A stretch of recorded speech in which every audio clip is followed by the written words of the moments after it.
प्रभुपाद की ग्रंथराज श्रीमद् भागवतम की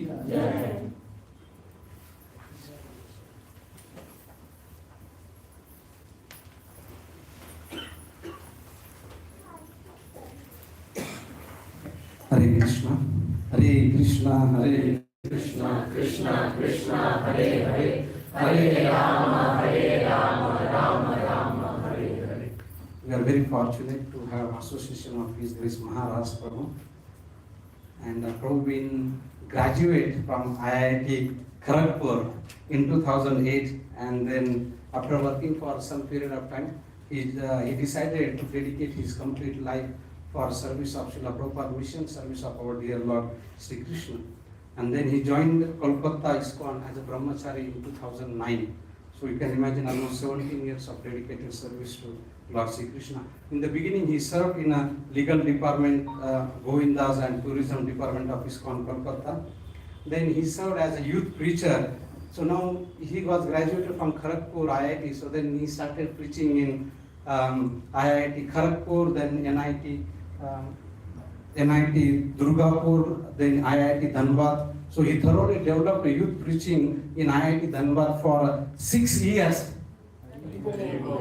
And he didn't just stop there. So he also continued his pursuing his going through in our Vedic literature. So he has done his Bhakti Shastri teacher's training, and also he completed his Bhakti Vaibhav. And as a part of Bhakti Vaibhav, so Prabhu is a teacher for us, because we are going through a Bhakti Vaibhav class, and that's why I requested, and Prabhu kindly accepted. So very, very grateful. So Prabhu been teaching now this Bhakti Shastri and ISKCON disciple courses to brahmacharis and congregation to ISKCON Kolkata and ISKCON Tarkeshwar. Is in Bengal, Tarkeshwar.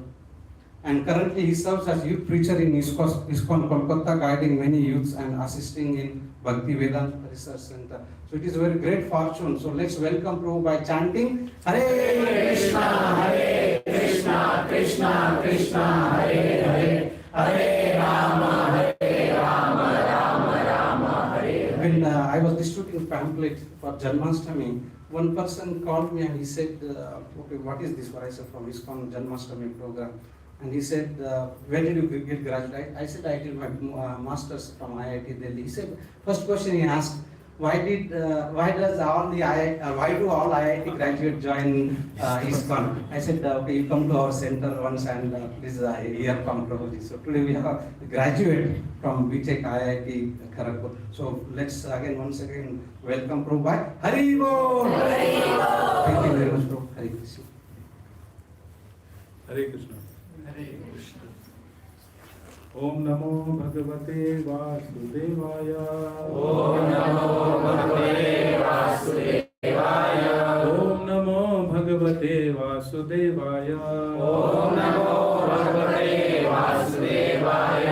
ओम नमो भगवते वासुदेवाय. ओम नमो भगवते वासुदेवाय. नारायणं नमस्कृत्य नरं चैव नरोत्तमं देवीं सरस्वतीं व्यासं ततो जयमुदीरये. अष्टप्रायेषु भद्रेषु नित्यं भागवत सेवया भगवतीरुत्तम श्लोके भक्तिर्भवति नैष्ठिकी. Hare Krishna. Reading from Canto 5, Chapter 18, Text number 29. This is not in a verse form, so we'll simply read Hiranyamaya api Bhagavan nivasati urmatanu pibhanastasya tat priyatamam tanum aryama saha varsha purushay pitri ganadipati upadhavati mantram imam chanujapati. 5:80:29. There's a nice translation in purport by His Divine Grace A.C. Bhaktivedanta Swami Srila Prabhupada ki Jai. So Please repeat after me the translation. Shukadev Goswami continued. In Hiranmaya Varsha, the Supreme Lord, Vishnu, lives in the form of a tortoise. Kurma Sharira. This most dear and beautiful form is always worshipped there in devotional service by Ariyama, the chief resident of Hiranmaya Varsha, along with the other inhabitants of that land. They chant the following hymns. The hymn is given in the next verse. Next Sunday it will be covered. So I'll read the purport. Purport by His Divine Grace A.C. Bhaktivedanta Swami Srila Prabhupada. The word Priyatama, I don't need to repeat the purport.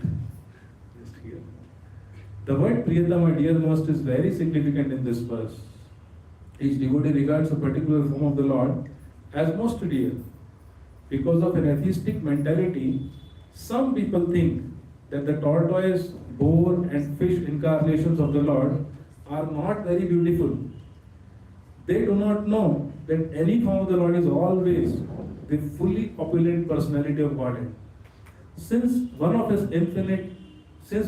opulence is infinite beauty, all the Lord's incarnations are very beautiful and are appreciated as such by devotees. Non-devotees, however, think that the Lord Krishna's incarnations are ordinary material creatures, and therefore they distinguish between the beautiful and not beautiful. A certain form of the Lord is worshipped by a particular devotee because he loves to see that form with the Lord. As stated in Brahma Samhita, Advaitamachyutamanadimananta rupam Adyam Purana Purusham Navayovanam cha. The very beautiful form of the Lord is always youthful. Since sincere servants of a particular form of the Lord always see that form as very beautiful, and thus they engage in constant devotional service to Him. Om Jnanatimirandasya Jnananjanashalakaya Chakshurmilitam Yena Tasmai Shri Gurave Namaha Shri Chaitanya Manodishtam Sthapitam Yena Bhutale Swayam Rupa Kalamayam Dadati Swapadantikam Vandeham Shri Guru Shri Uttapadamalam Shri Guru Vaishnavamsha Shri Rupam Sargajatam Sahagana Raghunatham Tam Sajivam Sadvaitam Savadutam Parijana Sahitam Krishna Chaitanya Devam Shri Radha Krishna Padam Sahagana Lita Shri Vishakha Nitamsha Namo Vishnupadaya Krishna Prishtaya Bhutale Srimate Bhakti Vedanta Swamini Namine Namaste Saraswate Deve Gaurvani Pracharine Nirvishesha Shunyavadi Paschatyadesh Vanchakalpatarubhyasya Kripa Sindhubhya cha Patitanam Pavanebhyo Vaishnavebhyo Namo Namaha. He Krishna Karuna Sindhu Dinabandho Jagatpate Gopesha Gopika Kanta Radha Namastute Tapta Kanchana Gaurangi Radhe Vrindavaneshwari Vrishabhanusute Devi Pranamami Haripriye. Jai Shri Krishna Chaitanya Prabhu Nityananda Shri Advaita Gadadhara Srivasadi Gaura Bhakta Vrinda. Hare Krishna Krishna Krishna Hare Hare Hare Rama Rama Rama Hare Hare. Hare Krishna. I seek the blessings of all the Vaishnavas so that I can speak in glorification of the Supreme Lord. So Prabhuji was asking why so many IITians joined this cause. We had another definition of IIT, Institute of Infinite Tensions. Institute of Infinite Tensions, IIT.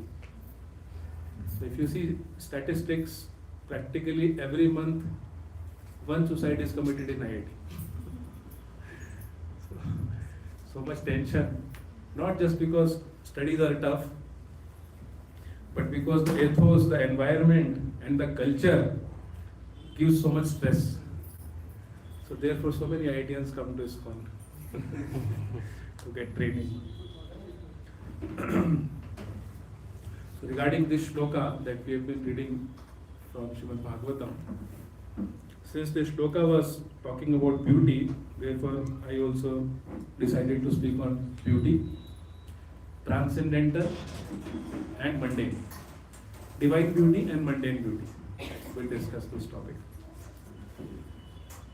So there was once a Buddhist monk who came to our temple in ISKCON, and he saw one lamination which had Lord Nrsimhadev depicted. So Nrsimhadev everybody knows. Recently there was a movie also, Maha Nrsimha. And he was quite bewildered to see Lord Nrsimhadev.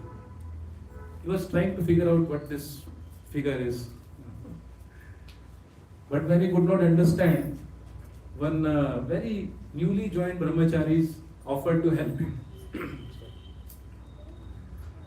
So he said, "Do you know who this person is on the picture?"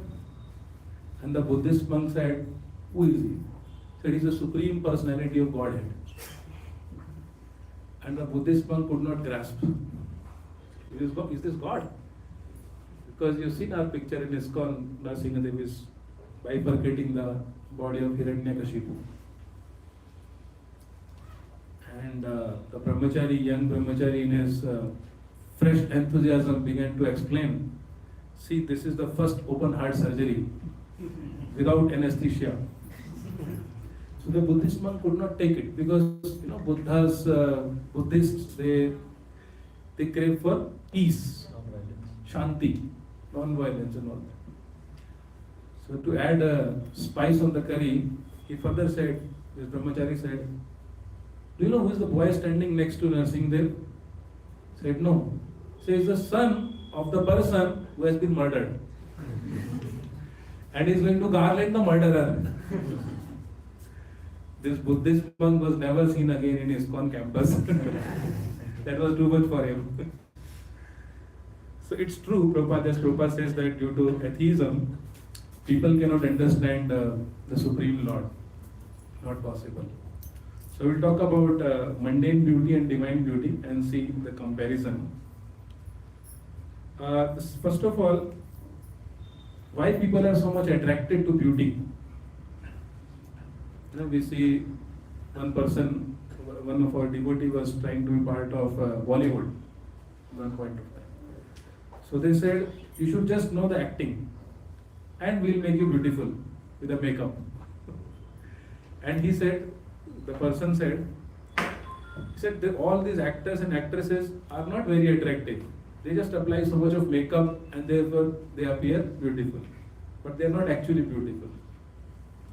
But it's a fact that we get attracted to beauty in this world. Not just to human beauty, but we get attracted to beautiful sceneries, beautiful puppies, beautiful calf, isn't it? Beautiful nature, beautiful lake, beautiful sunrise, isn't it? But this mundane beauty is everywhere available. We are making a comparison between divine beauty and mundane beauty. So mundane beauty is very cheaply available. And therefore it always charms. But it agitates our mind. Mundane beauty only agitates our mind. There was one lady, Marilyn Monroe, you must have heard her name. She was the beauty queen of 1960s, that time. And everybody was hankering to just have a glimpse of her. And you know what they did after having a glimpse of her? Many men committed suicide because they could not get her. And even when this Ramayana serial by Ramananda Sagar was shot, so we know who played the role of Sita? Deepika. So one man entered their tent when they were shooting, and he took a knife with her, not to stab anyone, but he asked her to take a knife in her hand and give an autograph with blood. So mundane beauty is so agitating, but divine beauty, and it's very cheaply available, but divine beauty is perceived through blessings.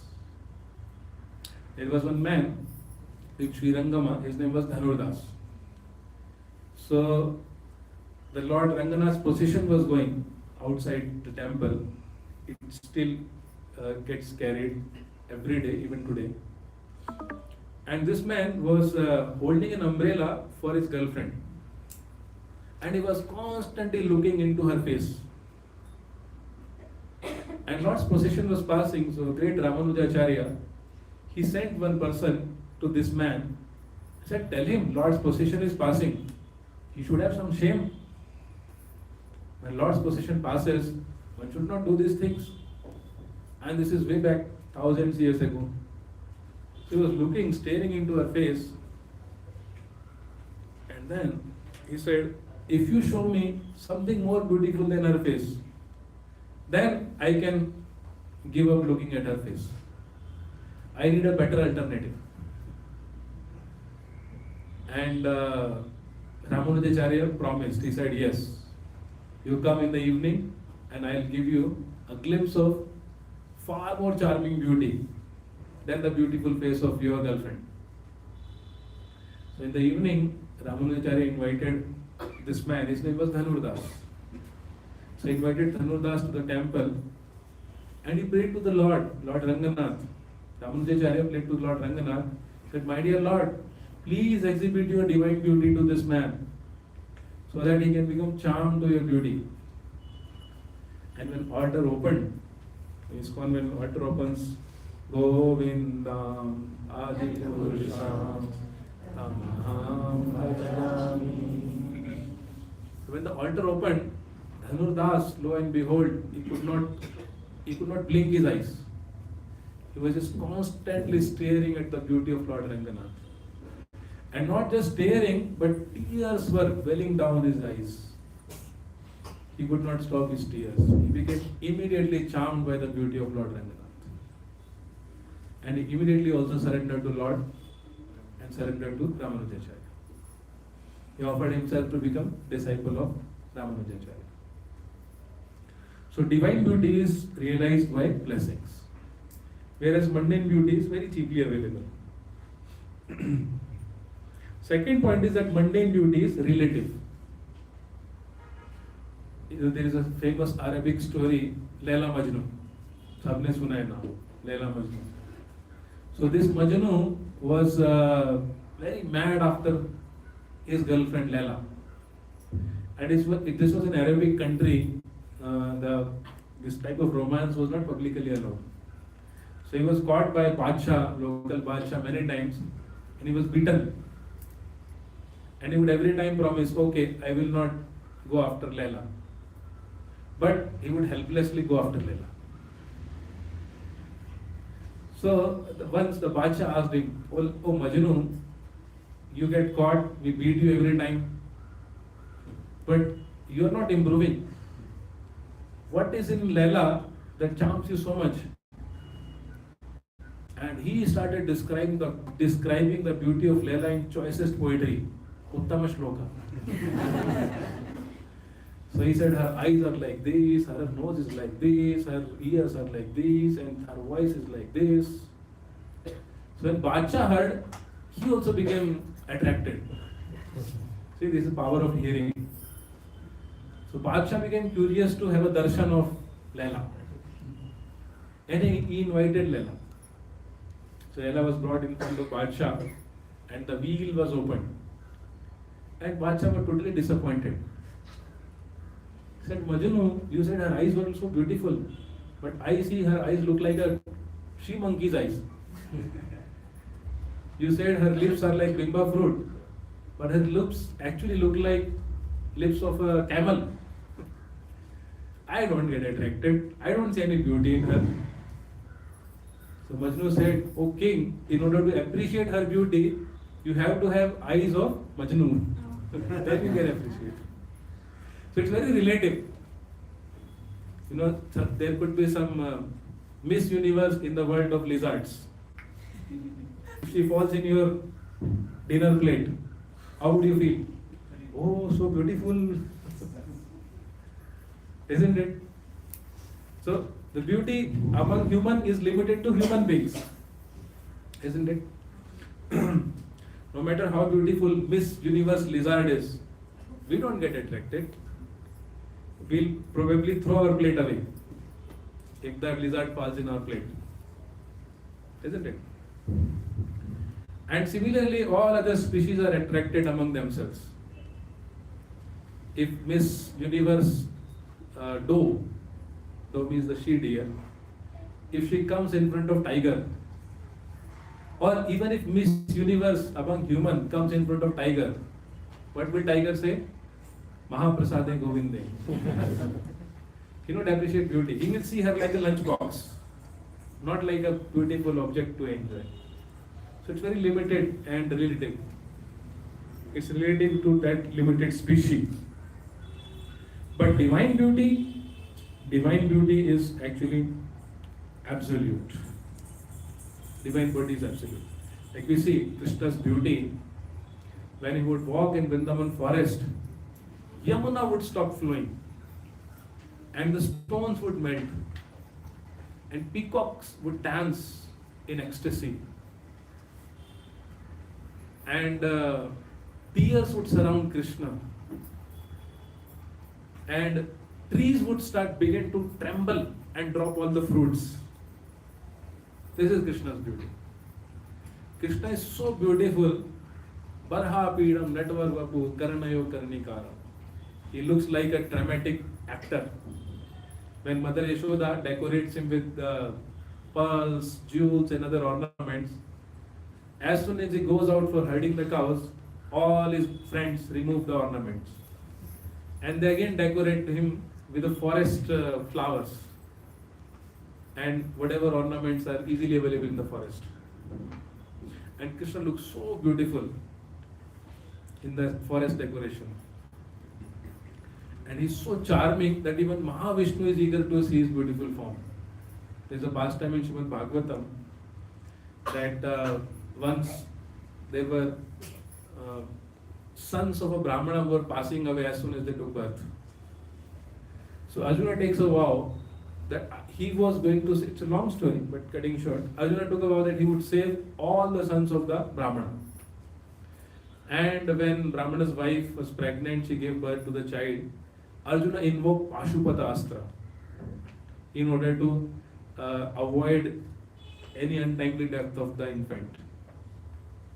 But still the child passed away. And Arjuna had taken a vow that if he could not protect the child, he would enter fire. He would commit suicide. So Arjuna was about to commit suicide. But Arjuna has his dear friend Krishna. So Krishna said, don't commit suicide. I am here, come with me. So they boarded a chariot and they started flying towards the sky. They crossed all the higher planets, the heavens, the Swargaloka and all the planets above them. And finally they passed through the layer of Brahmanda, they came outside the Brahmanda. And actually Krishna took Arjuna to the abode of Lord Mahavishnu. So when Arjuna saw Mahavishnu, he was huge in size. And Krishna and Arjuna both could see all the sons of Brahmana present with Mahavishnu.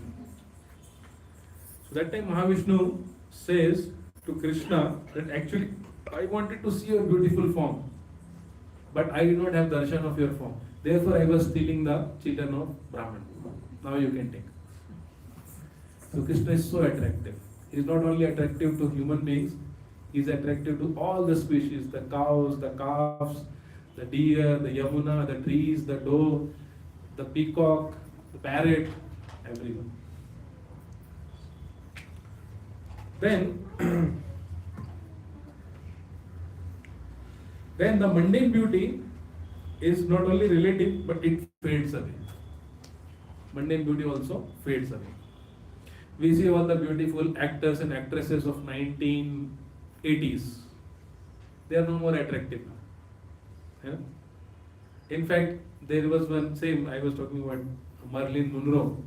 She committed suicide because she developed wrinkles on her face, and with wrinkles she didn't have courage to face her fans with wrinkles. What will my fans think that I've grown old? So therefore, she ended up her life. And even in modern world, we can see all the actors and actresses, beauty queens of 80s, 70s are no more beautiful anymore. Like a grape turns into resin, जैसे अंगूर का किशमिश बन जाते हैं. That's how our beauty fades. So beauty fades in mundane beauty fades, but the divine beauty does not fade. Divine beauty always stays fresh. So if you ever seen Krishna's picture, who is lecturing to Arjuna on a chariot in the battlefield of Kurukshetra. I'm looking for that picture, but I couldn't see here. Do you know what was Krishna's age when he was lecturing Arjuna? 90 years plus, not 90. And he looks like a 16-year-old boy. He looks as beautiful as a 16-year-old boy. Ever fresh. Always 90-year-old in that picture. So Krishna's beauty, the divine beauty, never fades. It's always permanent. It's always permanent.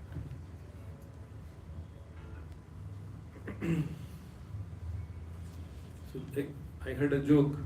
There was one lady who told her husband, before my marriage, he used to tell me so many times, I love you, you are so beautiful. But after marriage, you don't tell me. So he said, after elections are won, nobody campaigns. So this is how beauty fades. But this divine beauty, it is realized by a step-by-step process called devotional service.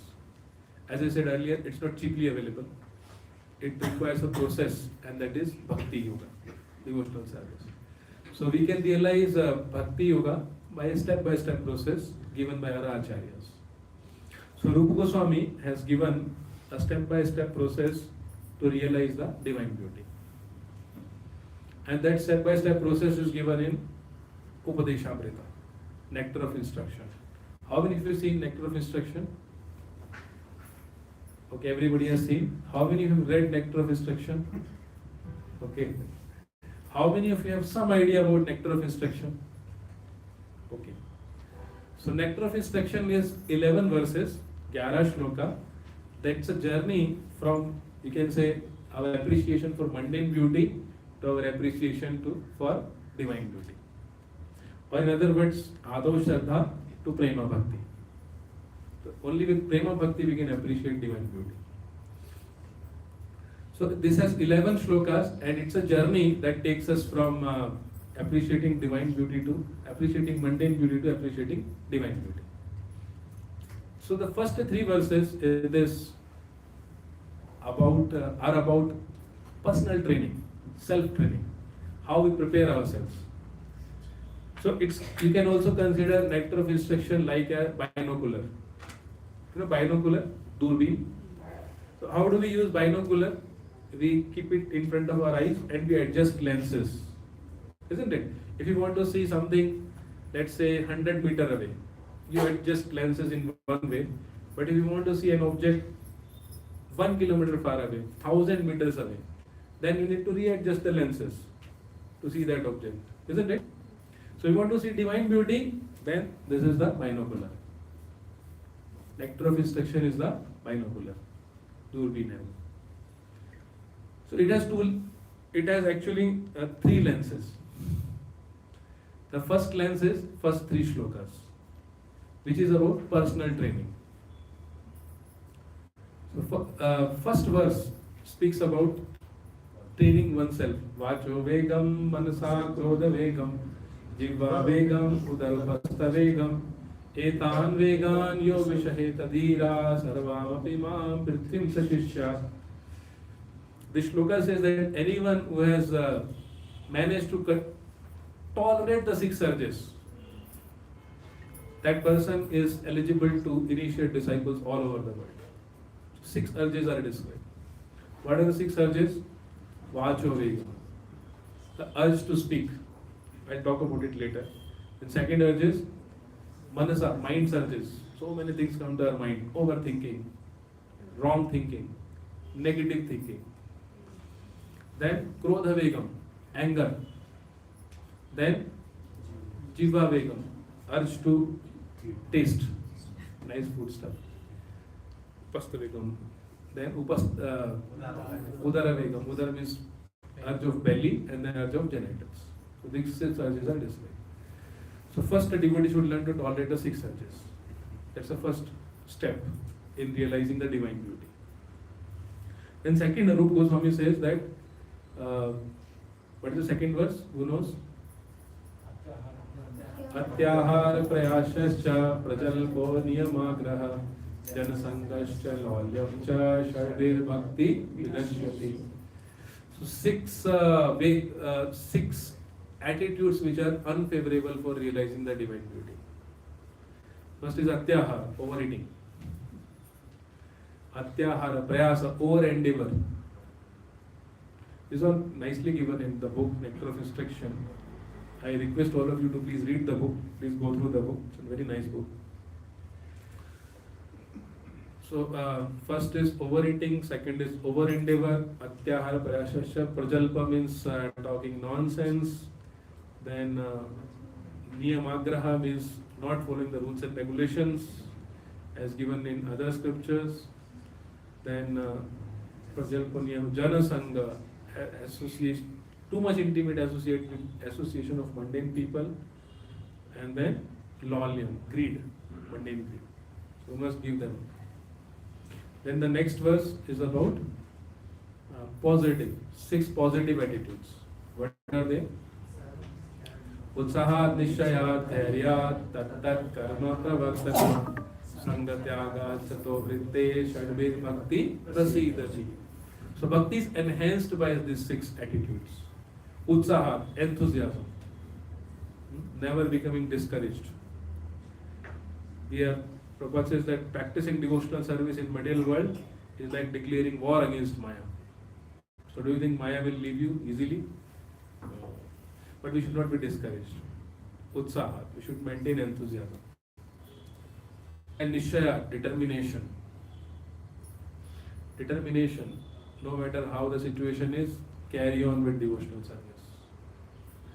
And Dharya, wait for the results. Patience, patiently wait for the results. A lady doesn't, Prabhupada says, a lady doesn't become pregnant next day after marriage. She has to wait, she has to be patient. So, Sad Nishaya Dharya, Tat Karma Parvartana.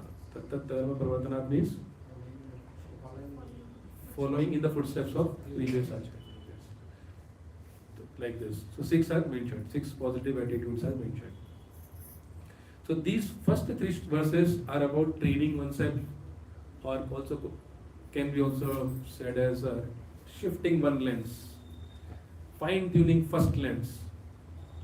But that will not give us vision of divine beauty, because there is another lens inside. And that is next 3 verses, 4, 5 and 6. So what is verse number 4? Dadati pratigrahnati guhyam akhyati vrichati bhungte bhojayate jeva shadvida priti lakshana. So doesn't matter if you don't remember the shloka, but meaning is important. So one should cultivate friendship with devotees. How? By exchanging gifts. Dadati means offer gifts, pratigrahnati means receive gifts. Guhyam akhyati prichhati. Share your heart confidentially with the devotees and hear in confidence from devotees. All of us have our challenges, And a devotee cannot share their challenges with non-devotees. They have to share their challenges, their opportunities, their heart, their feelings with other devotees. That is Guhyam Akhyati Pruchati. And then Bhungate Bhojate, that is easiest. To accept prasadam and to feed other devotees prasadam. Prasadam has great power. Even in business circle, big businessmen, they make business deals while taking dinner or lunch together in the hotels. Because when we are having prasadam, that is the time we are happiest. So these are called 6 loving exchanges. Giving gifts, receiving gifts. Sharing our heart in confidence, hearing in confidence. Giving, offering devotees prasadam and accepting prasadam in return. 6 loving exchanges. So these verses 4, 5, 6 are about interpersonal training. First 3 verses are about personal training. The next 3 verses are about interpersonal training. How we deal with others. How we behave with others. So there are some devotees who rise every day at 2 o'clock in the morning, take bath, they are very strict with themselves, chant their rounds before Mangalarati and read Prabhupada books every day, and they are very austere, they may take only boiled food, but they fail to adjust the second lens, how to deal with the devotees, how to behave with the devotees. That's another important point. So we all have our weaknesses. Some of us are not good in personal get-up, and some other are not good in interpersonal get-up. You have to work on them. When we work on both of them, the lenses are adjusted. Then Rupa Goswami says in the 7th verse, first 3 are about personal training, next 3, 4, 5, 6 is about interpersonal training. The 7th verse talks about, now you chant Hare Krishna.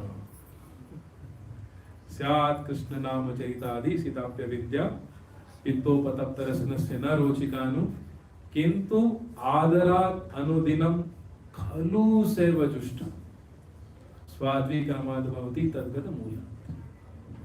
This is the promise of Rupa Goswami. If you've done the homework, first 6 shlokas, then when you chant the holy name, Krishna Nama Charita Adi, so Krishna's form also comes in that. He said, your distaste for the form, name, qualities, pastimes of the Lord will be uprooted from its very bottom. Swadvi Kramat Bhavati, and one will attain a taste. One will attain the divine beauty. One can see the divine beauty, one can perceive the divine beauty. If that homework is done. And he says, in the beginning, one may not appreciate Krishna's holy names.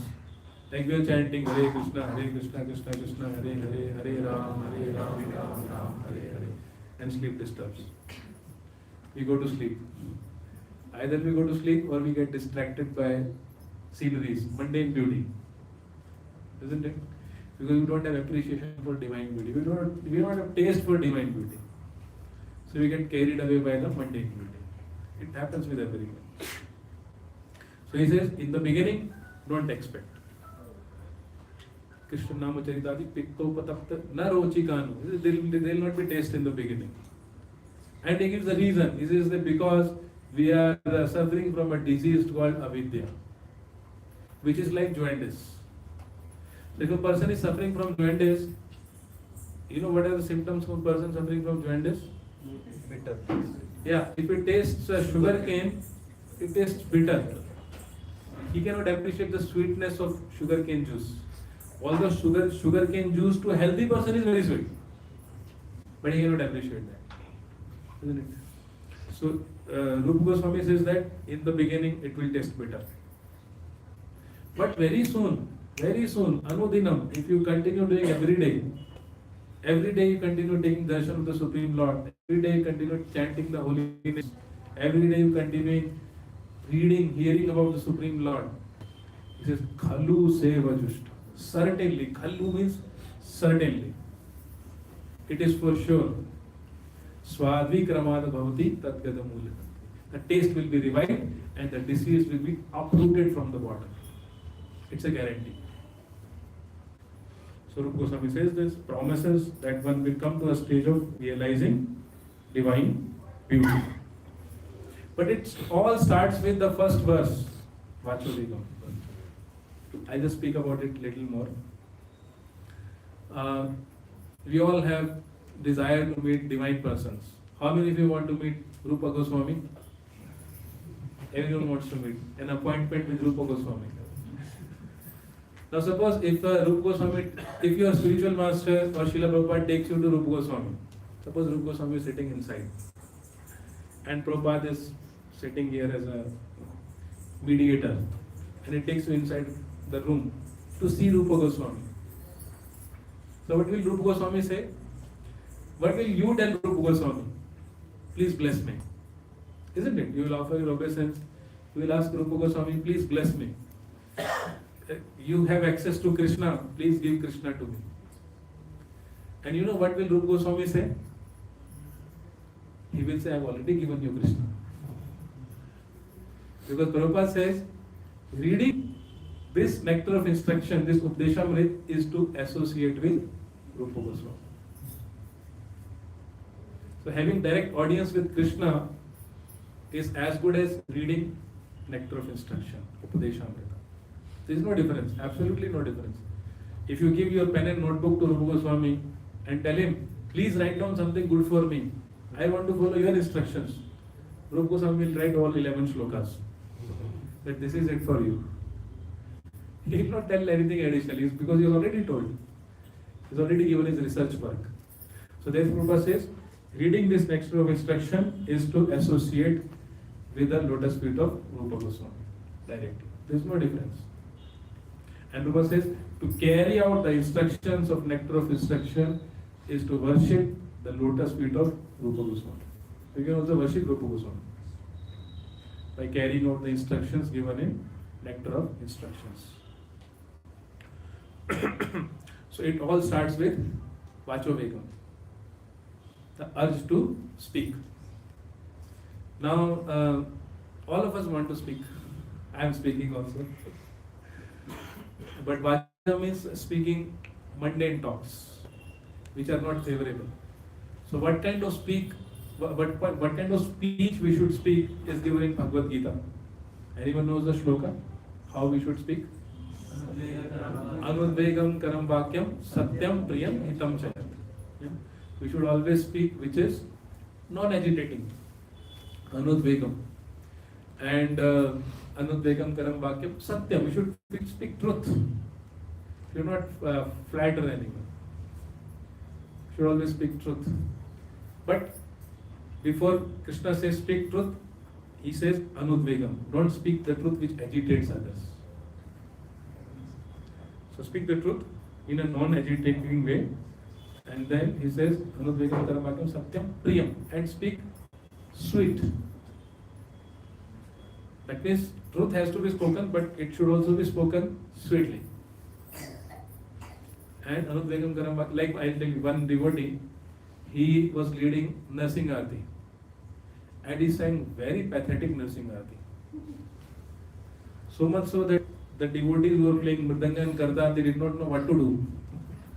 All three were going in three different directions. Then after nursing arati was over, he asked for feedback. He said, Prabhuji, how was my nursing arati? The devotee was very intelligent. He said, Prabhuji, last time you sang, na, that was very good.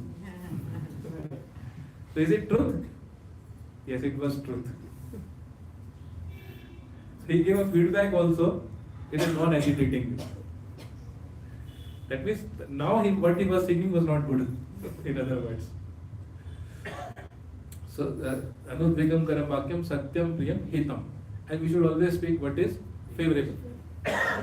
What is required, what is favorable, not unnecessary talks. So what happens when we travel in train or flight or bus? What do we see people doing? Speaking all prajalpa, which is neither useful for the speaker nor for the hearer. Unnecessary talks. So this tongue is very powerful. It's a very powerful tool given by Krishna to the human being.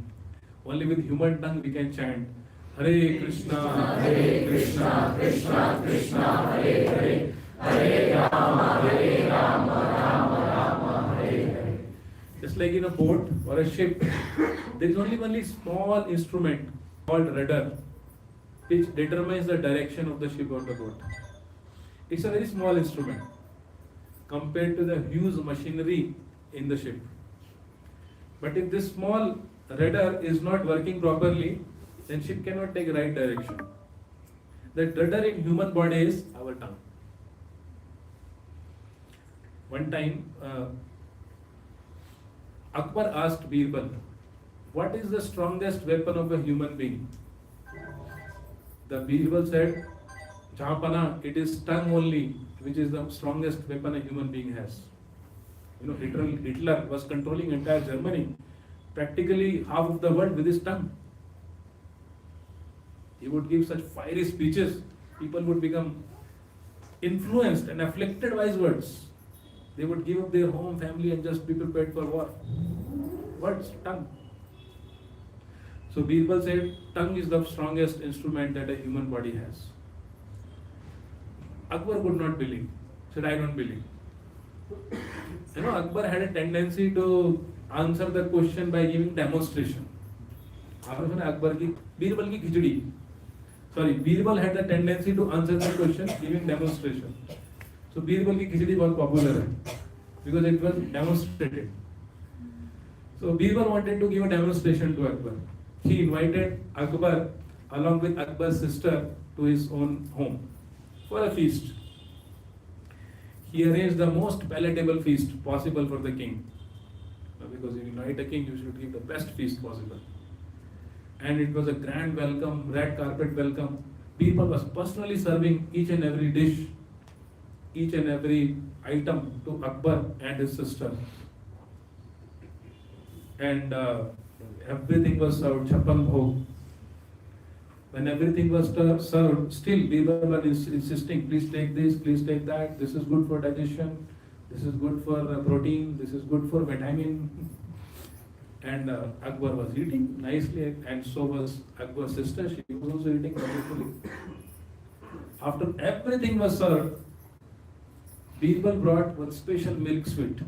Although so many milk sweets were served earlier. And he offered it to Akbar's sister. He said, Madam, please take this sweet. And she said, no, there is no place in the stomach now.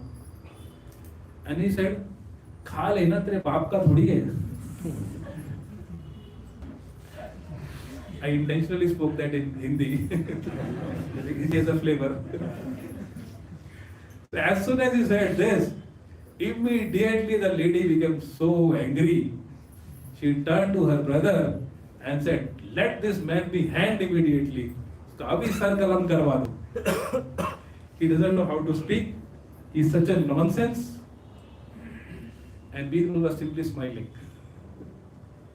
He turned towards Akbar and he said, Jahanpana, dekh liya? Have you seen? I did so much service, but my tongue slipped. And you see, everything was undone. जैसे कुछ भी ना किया हो, है ना? So it is said, tongue has no bone, but it lives at wrong places, and it can get our bones broken. There is also another interesting story in Chaitanya Charitamrita. There was one businessman, and he had borrowed some money from the local king, the king of Odisha, King Prataparudra. He had borrowed some money from the king, and he was unable to repay the debt. The deadline came, but he was unable to repay the debt. And the prince was very eager to get the money back. He approached his father. He said, what to do with this man? He's not returning our money. He said, do as you like. Somehow get the money. So the prince went to this businessman. This businessman's name was Gopinath Pattanayak. The prince went to Gopinath Pattanayak and said, sir, please return our money. He said, I don't have money, but I can return you horses equivalent to the money I borrowed. The prince said, okay, I will first supervise the horses. I want to see what kind of horses you have. Then I will decide the price for the horses. So the Gopinath Patnaik said, okay, let us go. You can see the horses. So the good breed horses stand on 3 legs. Their one of the front leg is above the ground. That's how they stand. That's a kind of, please come, friend.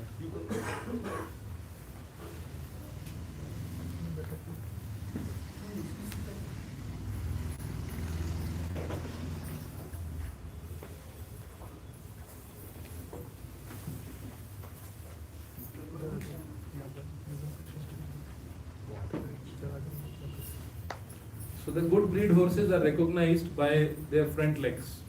One of their front leg is in air. They stand on 3 legs. And this prince had no knowledge of horses. But he went to survey the horses to assess their price, market price. So he said, he looked at the horses and he says, your horses doesn't appear to be that worthy. And Gopinath Patnaik, who was expecting a lot of appreciation for his horses, he became disappointed hearing the comment by the prince. But prince was in power. He is the son of the king. And Gopinath Patnaik forgot it. And his tongue slipped. So actually this prince had an idiosyncrasy to move his head like this.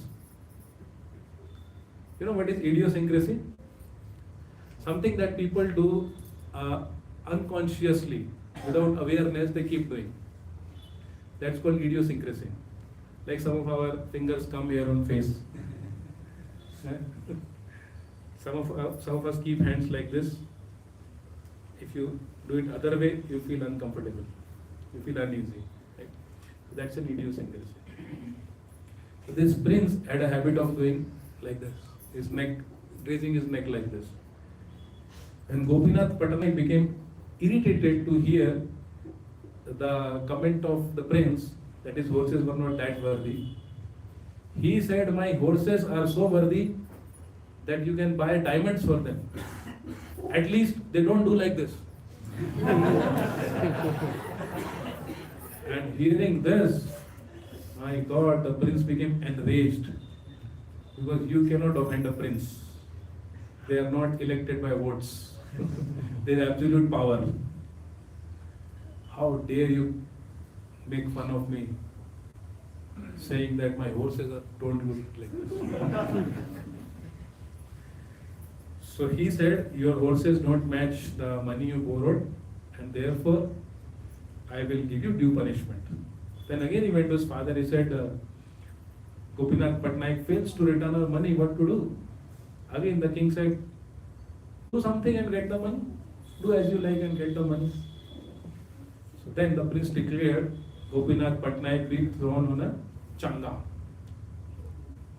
He was given a punishment of changa. What is changa punishment? A person is raised to a very high platform and dropped down in a space where swords are standing erect. That is, person falls from top on the raised swords. There is no chance of survival as a punishment. So Gopinath Patnaik became very concerned, and more concerned became all the devotee community. Because he was a devotee. It was just slip of a tongue. He did not have any intention to offend the prince. It was just a slip of tongue. All devotees were becoming very anxious, running here and there, what to do. Then they realized that Sri Chaitanya Mahaprabhu had influence over the king, King Pratap. So all of them came to Chaitanya Mahaprabhu and requested him, please save our Gopinath Patnaik. He is going to be hanged. He is going to be thrown on changa. Please do something. And Mahaprabhu simply said, I am a sannyasi. Why are you troubling me? So internally he was very happy that devotees were so united together. That if one devotee was in trouble, entire devotee community came together and stood up. He was very happy inside, but externally, he also had to exhibit the standard of a sannyasi. A sannyasi doesn't deal with money. He said, what can I do? I'm a sannyasi. Pray to Jagannath. If Jagannath wishes, he'll be relieved. Mahaprabhu also refused.